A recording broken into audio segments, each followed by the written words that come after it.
മുതിർന്ന CPM നേതാവ് G Sudhakaran party അംഗത്വം പുതുക്കുന്നില്ല എന്ന് സോഷ്യൽ മീഡിയയിലൂടെ അറിയിക്കുകയും മറ്റും ചെയ്തത്. അതിനുശേഷം അദ്ദേഹം വലിയ അസംതൃപ്തിയിലായിരുന്നു. മാധ്യമങ്ങളെ ഒന്നും കാര്യമായി കാണാൻ തയ്യാറായിരുന്നില്ല. ഇതിനിടയിൽ സുധാകരനെ തള്ളിപ്പറഞ്ഞുകൊണ്ട് CPM സംസ്ഥാന സെക്രട്ടറി രംഗത്ത് വരുന്ന പശ്ചാത്തലമുണ്ടായിരുന്നു. ഒരു അനുരഞ്ജന ശ്രമങ്ങളും നടക്കുന്നില്ല എന്നായിരുന്നു ഇന്നലെ MV ഗോവിന്ദൻ മാധ്യമങ്ങളോട് പറഞ്ഞത്. പക്ഷേ ഇപ്പോൾ സുധാകരനെ അനുനയിപ്പിക്കാൻ CPM എന്ന വാർത്ത കൂടി പുറത്തു വരികയാണ്. MV ഗോവിന്ദൻ സുധാകരനെ ഫോണിൽ വിളിച്ച് സംസാരിച്ചു എന്നാണ് വിവരം. താൻ പരിഹസിച്ചതല്ലെന്ന് സുധാകരനോട് MV ഗോവിന്ദൻ വ്യക്തമാക്കി. പാർട്ടി അംഗത്വം പുതുക്കണമെന്നും സെക്രട്ടറി ആവശ്യപ്പെട്ടിട്ടുണ്ട്. എന്നാൽ അംഗത്വം പുതുക്കില്ല എന്ന നിലപാടിൽ തന്നെയാണ് സുധാകരൻ എന്നാണ് മനസ്സിലാക്കേണ്ടത്. ജില്ലാ സെക്രട്ടറി R നാസറും സുധാകരനുമായി ഫോണിൽ സംസാരിച്ചു. മാധ്യമങ്ങൾ പലതും തെറ്റായി പ്രചരിപ്പിക്കുകയാണ് എന്നാണ് നാസർ അറിയിച്ചത്. ശരണ്യ സ്നേഹജൻ ഏറ്റവും പുതിയ വിവരങ്ങൾ പങ്കുവെക്കും. ശരണ്യ, അമ്പലപ്പുഴയിൽ സ്വതന്ത്ര സ്ഥാനാർത്ഥിയായി മത്സരിക്കുമെന്നും UDF സുധാകരനെ പിന്തുണയ്ക്കുമെന്നുമൊക്കെയാണ് വാർത്തകളും വിവരങ്ങളും മറ്റും പുറത്തു വരുന്നത്. സ്ഥിരീകരിക്കത്തക്ക വിധത്തിലുള്ള ഒരുപാട് സാഹചര്യ തെളിവുകളുമുണ്ട് നമുക്കറിയാം ഇതിൽ. പക്ഷേ ഇപ്പോഴും സുധാകരൻ ഒട്ടും വഴങ്ങിയിട്ടില്ല എന്നല്ലേ പാർട്ടിക്ക് മനസ്സിലാക്കേണ്ടത്? രഞ്ജിത്ത്, ഇന്നലെ രാത്രിയോടെയാണ് MV ഗോവിന്ദൻ, സംസ്ഥാന സെക്രട്ടറി MV ഗോവിന്ദൻ ജി സുധാകരനുമായി ഫോണിൽ സംസാരിച്ചത്. ഇന്നലെ ഈ സംഭവങ്ങൾക്ക് ശേഷം, അതായത് പ്രധാനമായും ജി സുധാകരനെ അപമാനിതനാക്കിയതും പ്രകോപിതനാക്കിയതും കഴിഞ്ഞ ദിവസങ്ങളിലുണ്ടായ MV ഗോവിന്ദന്റെ ചില പ്രതികരണങ്ങളായിരുന്നു എന്നാണ് അദ്ദേഹം ചൂണ്ടിക്കാട്ടിയിട്ടുള്ളത്. അതിൽ തന്നെ കുറെ നാളുകളായി പാർട്ടിക്കുള്ളിൽ തുടരുന്ന പ്രശ്നങ്ങൾ, അതിനോടൊപ്പം തന്നെ ആണ് ഇപ്പോൾ ജി സുധാകരനെ ഇത്തരത്തിൽ ഫോണിൽ വിളിച്ചുകൊണ്ട് അത് അനുനയിപ്പിക്കാനുള്ള ശ്രമം MV ഗോവിന്ദന്റെ ഭാഗത്ത് നിന്ന് ഉണ്ടായിട്ടുള്ളത്. ഇത് പ്രധാനമായും ഇന്നലെ ജി സുധാകരൻ ചൂണ്ടിക്കാട്ടിയ കാര്യം, MV ഗോവിന്ദന്റെ വീഡിയോ പോസ്റ്റ് ചെയ്തുകൊണ്ടാണ് അദ്ദേഹം താൻ മെമ്പർഷിപ്പ് അടക്കം പുതുക്കുന്നില്ല, കാരണം താൻ ഒന്നിനും കൊള്ളാത്ത ഒരാളാണ് എന്നുള്ള രീതിയിലുള്ള പ്രതികരണം മാധ്യമങ്ങൾക്ക് മുന്നിൽ തിരുവനന്തപുരത്ത് MV ഗോവിന്ദന്റെ ഭാഗത്തു നിന്ന് ഉണ്ടായി. അതായത് സംസ്ഥാന സെക്രട്ടേറിയറ്റിന് ശേഷം മാധ്യമങ്ങളെ കണ്ട MV ഗോവിന്ദൻ ജി സുധാകരൻ ഏതെങ്കിലും തരത്തിലുള്ള പരിഗണനയുണ്ടോ എന്ന് മാധ്യമപ്രവർത്തകർ ചോദിച്ചപ്പോൾ ഒരു പരിഗണനയും ഇല്ല എന്നുള്ള രീതിയിൽ പരിഹാസ രൂപേണ മറുപടി പറയുകയും ചിരിക്കുകയും ചെയ്തു. അത് തന്നെ ആക്ഷേപിക്കുന്നതിന് തുല്യമായിരുന്നു എന്നുള്ളതായിരുന്നു പ്രധാനമായും ജി സുധാകരൻ മുന്നോട്ട് വെച്ച ആരോപണം. അതിനോടൊപ്പം തന്നെ ഈ 5 വർഷക്കാലമായി CPM ജില്ലാ സെക്രട്ടറി ഉൾപ്പെടെയുള്ളവർ തന്നെ ഒരു പരിപാടിക്കും പങ്കെടുപ്പിക്കാറില്ല. താൻ സംസ്ഥാന കമ്മിറ്റിയിലടക്കം ഇരുന്നിട്ടും ഇവിടെ ബ്രാഞ്ച് തലത്തിൽ പ്രവർത്തിക്കുന്ന ഘട്ടത്തിൽ താൻ എവിടെയെന്ന് പോലും ആരും അന്വേഷിച്ചിട്ടില്ല. തന്നെ ഒരു പരിപാടിയിലേക്ക് വിളിക്കുകയോ അത്തരം കാര്യങ്ങൾക്ക് ചെയ്യുകയോ ചെയ്തില്ല. അങ്ങനെ ഒരു വലിയ അതൃപ്തിയോടുകൂടിയാണ് ജി സുധാകരൻ ഇന്നലെ തുറന്നു പറഞ്ഞുകൊണ്ട് തന്റെ ഫേസ്ബുക്കിൽ കുറിച്ചത്. എന്തായാലും ഈ വിഷയത്തിനകത്താണ് ഇപ്പോൾ CPM ജില്ലാ സെക്രട്ടറി സംസ്ഥാന സെക്രട്ടറിയുടെ ഇടപെടൽ ഉണ്ടായിട്ടുള്ളത്. MV ഗോവിന്ദൻ പ്രധാനമായി അദ്ദേഹം വിളിച്ചു പറഞ്ഞത് ഇത്തരത്തിൽ താൻ പറഞ്ഞ കാര്യങ്ങൾ അത്തരത്തിലൊരു പരിഹാസ രൂപേണ പറഞ്ഞതല്ല, മറിച്ച് അത് സാധാരണഗതിയിൽ പറയുന്നത് മാധ്യമങ്ങൾ ആ രീതിയിൽ ആക്കി മാറ്റിയതാണ് എന്നുള്ള രീതിയിലാണ് MV ഗോവിന്ദൻ സംസാരിച്ചത്. അദ്ദേഹത്തിന്റെ ഭാഗങ്ങൾ പറയാനാണ് ശ്രമിച്ചിട്ടുള്ളത്. പക്ഷേ ജി സുധാകരൻ ഇതിന് യാതൊരുവിധ മറുപടിയും നൽകിയിട്ടില്ല എന്നുള്ളതാണ്. അത്തരത്തിൽ പ്രശ്നങ്ങൾ ഉണ്ടാവരുത് എന്നുള്ള രീതിയിൽ ഉള്ള കാര്യങ്ങൾ അദ്ദേഹം സംസാരിക്കുകയും ചെയ്തു.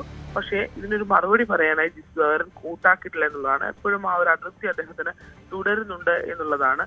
ഇന്നലെ ഉച്ചയ്ക്ക് ശേഷം, അതായത് ഈ സംഭവം ഈ പോസ്റ്റ് വന്നതിന് ശേഷം ജില്ലാ സെക്രട്ടറി R നാസർ പല സമയങ്ങളിലായി ജി സുധാകരനെ വിളിച്ചിരുന്നു. പക്ഷെ അദ്ദേഹം ഫോൺ എടുത്തിരുന്നില്ല. പിന്നീട് നാസറുമായി സംസാരിച്ച ഘട്ടത്തിൽ ജില്ലാ സെക്രട്ടറി മെമ്പർഷിപ്പ് പുതുക്കണം എന്ന് ആവശ്യപ്പെട്ടു.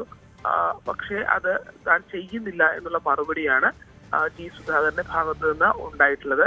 അതുകൊണ്ട് തന്നെ സുധാകരൻ അതിനകത്തൊരു വിട്ടുവീഴ്ചയില്ലാത്ത ഒരു നിലപാടുമായി ഇപ്പോഴും മുന്നോട്ട് പോയിക്കൊണ്ടിരിക്കുകയാണ്. അനുനയ ശ്രമങ്ങൾ പാർട്ടിയുടെ ഭാഗത്തു നിന്നും ഉണ്ടാകുന്നുണ്ട്. മറുവശത്ത് കോൺഗ്രസിന്റെ നീക്കം ഇതുമായി ബന്ധപ്പെട്ട് എന്താണെന്നതും പ്രധാനമാണല്ലോ ശരണ്യ. സുധാകരനെ അംഗീകരിക്കാൻ കോൺഗ്രസിന് മടിയുണ്ടാവില്ല, അത്തരം ചില സൂചനകൾ കൂടി പുറത്തു വരുന്നുണ്ട്. ഇപ്പോൾ അങ്ങനെ മത്സരിക്കാനൊക്കെ അദ്ദേഹം തയ്യാറായത്, അദ്ദേഹത്തിന്റെ സ്വഭാവം അനുസരിച്ച് മത്സരിക്കാൻ പെട്ടെന്ന് തീരുമാനമെടുക്കുന്ന ഒരാളാണ്, അത് പെട്ടെന്ന് പിൻവലിയുകയും ചെയ്യുന്ന ആളാണ്, അത്തരത്തിൽ ഒരു സ്വഭാവവിശേഷമുള്ള ആളാണ്. കോൺഗ്രസ് സൂക്ഷ്മമായി തന്നെ നിരീക്ഷിക്കുകയാണോ സുധാകരന്റെ നീക്കങ്ങൾ? നിലവിൽ ഇപ്പോൾ ജി സുധാകരൻ പാർട്ടി മെമ്പർഷിപ്പിന് പുറത്തു നിൽക്കുന്ന ഒരാളാണ്. കൂട്ടണിയിൽ അദ്ദേഹത്തിന്റെ മെമ്പർഷിപ്പ് ഫോറം വന്നിട്ടില്ല. പക്ഷെ ജില്ലാ സമ്മേളനത്തിന് ശേഷമേ അത് അത്തരത്തിലൊരു പുറത്തേക്ക് പോകുന്ന ഒരു സാഹചര്യം ഉണ്ടാവുള്ളൂ. അതൊരു പുതുക്കാനുള്ള അവസരം ഉണ്ട് എന്നുള്ളതാണ് പാർട്ടി വ്യക്തമാക്കുന്നത്.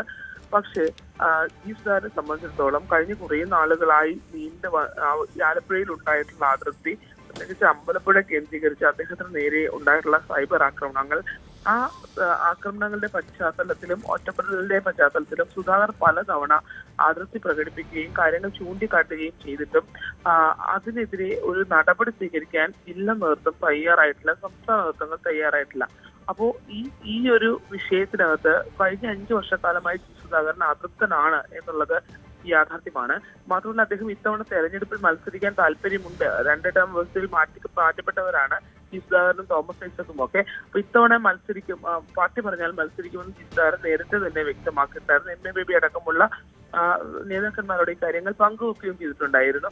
പക്ഷെ കഴിഞ്ഞ ദിവസം ആലപ്പുഴ ജില്ലാ സെക്രട്ടേറിയറ്റിൽ സ്ഥാനാർത്ഥി നിർണയ ചർച്ചകളുമായി ബന്ധപ്പെട്ട് ജി സുധാകരന്റെ പേര് എൻ ഹരിശങ്കർ ഉൾപ്പെടെയുള്ള രാഘവൻ ഉൾപ്പെടെയുള്ള നേതാക്കന്മാർ മുന്നോട്ട് വെച്ചിരുന്നു. അപ്പോൾ ആർ നാസറും ഇക്കാര്യം പറഞ്ഞിരുന്നു. സുധാകരൻ മത്സരിക്കാൻ സന്നദ്ധത അറിയിച്ചിട്ടുണ്ട്, മത്സരിപ്പിക്കണം എന്നുള്ള രീതിയിൽ പറഞ്ഞു.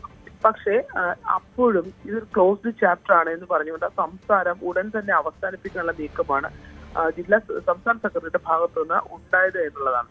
അപ്പൊ ഇത്തരം കാര്യങ്ങളെല്ലാം തന്നെ ഈ ക്ലോസ്ഡ് ചാപ്റ്റർ എന്ന് പറയുകയും ഒപ്പം ഒരു പരിഗണനയും ഇല്ല എന്ന് പരിഹാസ രൂപേണ പറയുകയും ഒക്കെ ചെയ്ത സുധാകരനെ നല്ല രീതിയിൽ പ്രകോപിച്ചിട്ടുണ്ട് എന്നാണ് മനസ്സിലാക്കാൻ കഴിയുന്നത്. ആ രീതിയിൽ വരികയാണെങ്കിൽ അമ്പലപ്പുഴയിൽ പ്രത്യേകിച്ച് അമ്പലപ്പുഴയിൽ ഒരു സ്വന്തം സ്ഥാനാർത്ഥിയിലേക്ക് ജി സുധാകരൻ പോകുമോ എന്നുള്ള കാര്യങ്ങൾ കൂടി നമ്മൾ ചിന്തിക്കേണ്ടിയിരിക്കുന്നു. കാരണം നിലവിലത്തെ ഒരു സാഹചര്യത്തിൽ അമ്പലപ്പുഴയിൽ സുധാകരൻ മത്സരിക്കുകയാണെങ്കിൽ അത്തരത്തിൽ കോൺഗ്രസിനകത്ത് അദ്ദേഹത്തിനോട് ഒരു വിയോജിപ്പ് ഉണ്ടാവാനുള്ള സാധ്യതയില്ല, കോൺഗ്രസിന് പിന്തുണ കിട്ടാനുള്ള സാധ്യത ഉണ്ട് എന്നുള്ളതാണ് നമുക്ക് ആ കേന്ദ്രങ്ങളിൽ നിന്ന് അറിയാൻ കഴിഞ്ഞിട്ടുള്ളത്. പാർട്ടി സംവിധാനത്തിന് പുറത്തെത്തി ജി സുധാകരൻ മത്സരിക്കുകയാണെങ്കിൽ കോൺഗ്രസ് അമ്പലപ്പുഴയിൽ ഒരു സ്ഥാനാർത്ഥിയെ അടക്കം നിർത്താതെ പിന്തുണ നൽകുന്ന ഒരു സാഹചര്യത്തിലേക്ക് വരാനുള്ള അവസ്ഥ കൂടി നിലനിൽക്കുന്നുണ്ട്. പ്രധാനമായും അമ്പലപ്പുഴയിൽ ഇസ്ലാമിന്റെ സ്ഥാനാർത്ഥിത്വമാണ് സുധാകരനെ ചൊടിപ്പിക്കുന്നത്. കാരണം സലാം മത്സരിച്ച് ജയിച്ചതിന് ശേഷവും ജി സുധാകരനെതിരെ സംസ്ഥാന നേതൃത്വത്തിന് പരാതി നൽകുന്നു. അവിടെ നിന്ന് തുടങ്ങിയ പ്രശ്നങ്ങൾ പിന്നീട് പല രീതിയിലുള്ള സോഷ്യൽ മീഡിയ യുദ്ധങ്ങളിലേക്കും സുധാകരനെ ആക്ഷേപിക്കുന്ന രീതിയിലേക്കും വന്നു. പരസ്യ പ്രസ്താവനകൾ ഉണ്ടായി. ഒപ്പം സുധാകരന്റെ കാലത്ത് തുടങ്ങി വെച്ച വികസന പ്രവർത്തനങ്ങളിൽ ഉള്ള അദ്ദേഹവുമായി ബന്ധപ്പെട്ടുള്ള കാര്യങ്ങൾ, അതായത് കഴിഞ്ഞ ദിവസങ്ങളിൽ ഉണ്ടായ ഫിഷറീസ് ഡിപ്പാർട്ട്മെന്റ് ഫ്ലാഗ് സമുച്ചയത്തിന്റെ ഉദ്ഘാടനത്തിൽ ഏറ്റവും ഒടുവിലുണ്ടായ സംഭവമാണ്. അതിൽ അവിടെ നിന്നും സുധാകരന് സ്ഥാപിച്ച ശിലാഫലകം മാറ്റിയതുൾപ്പെടെയുള്ള വിഷയങ്ങൾ അദ്ദേഹം ചൂണ്ടിക്കാട്ടിയിരുന്നു അമ്പലപ്പുഴയിൽ. അപ്പോൾ അങ്ങനെ ഒരു ഡയറക്റ്റ് ഫൈറ്റ് ആണ് ഉണ്ടായിട്ടുള്ളത്. അതിൽ തന്നെ സുധാകരൻ ഒരു പക്ഷേ ഇസ്ലാം അമ്പലപ്പുഴയിൽ സ്ഥാനാർത്ഥി ആകുമായിരുന്നില്ലെങ്കിൽ ഇത്രയധികം ഒരു കടുത്ത നിലപാടിലേക്ക് പോകില്ലായിരുന്നു. സംസ്ഥാന നേതൃത്വത്തോട് അക്കാര്യം സൂചിപ്പിച്ചിട്ടുണ്ടായിരുന്നു എന്നുള്ളതാണ് നമുക്ക് മനസ്സിലാക്കാൻ കഴിയുന്നത്. അപ്പോ തന്നെ ഇത്രയധികം ആക്ഷേപിച്ച ഒരാളെ, പരസ്യമായി അപമാനിക്കുന്ന ഒരാളെ വീണ്ടും സ്ഥാനാർത്ഥികളിലേക്ക് കൊണ്ടുവരികയും ജി സുധാകരൻ ഇത്രയും കാലം കടന്നുപോയ കാര്യങ്ങളിൽ പാർട്ടി മൗനം പാലിക്കുകയും ചെയ്തതാണ് സുധാകരനെ വലിയ രീതിയിൽ പ്രകോപിതനാക്കിയത്. നേരത്തെ രഞ്ജിത്ത് സൂചിപ്പിച്ചതുപോലെ തന്നെയാണ് ആലപ്പുഴയിൽ ഏറ്റവും ജനസമ്മതിയുള്ള സിപിഎം നേതാവ്, ആലപ്പുഴയിൽ നല്ല സംസ്ഥാനത്ത് തന്നെ പാർലമെന്റേറിയൻ എന്ന രീതിയിൽ ഏറ്റവും അധികം ജനസമ്മതിയുള്ള ഒരാളാണ് ജി സുധാകരൻ. അഴിമതിയുടെ കറപുരളാത്ത മന്ത്രിയാണ് അദ്ദേഹം. പലതവണ മന്ത്രിയായിരുന്നപ്പോഴും എല്ലാം തന്നെ അദ്ദേഹം മറ്റൊരു തലത്തിൽ ഈ സംവിധാനങ്ങൾ ഉപയോഗിച്ചിട്ടില്ല. അത് ജനോപകാരപ്രദമായ കാര്യങ്ങൾക്ക് വേണ്ടി മാത്രമാണ് അദ്ദേഹം പ്രവർത്തിച്ചിട്ടുള്ളത്. അതുകൊണ്ട് തന്നെ അത്തരം ഒരു മത്സര രംഗത്തേക്ക് കടക്കാനുള്ള സാധ്യത ആലപ്പുഴയിൽ തള്ളിക്കളയാൻ കഴിയില്ല. അതിന്റെ സൂചനകൾ കൂടി ലഭ്യമാവുന്നുണ്ട്. രഞ്ജിത്ത്. ശരണ്യ സ്നേഹജനാണ് വിവരങ്ങൾ പങ്കുവച്ചത്.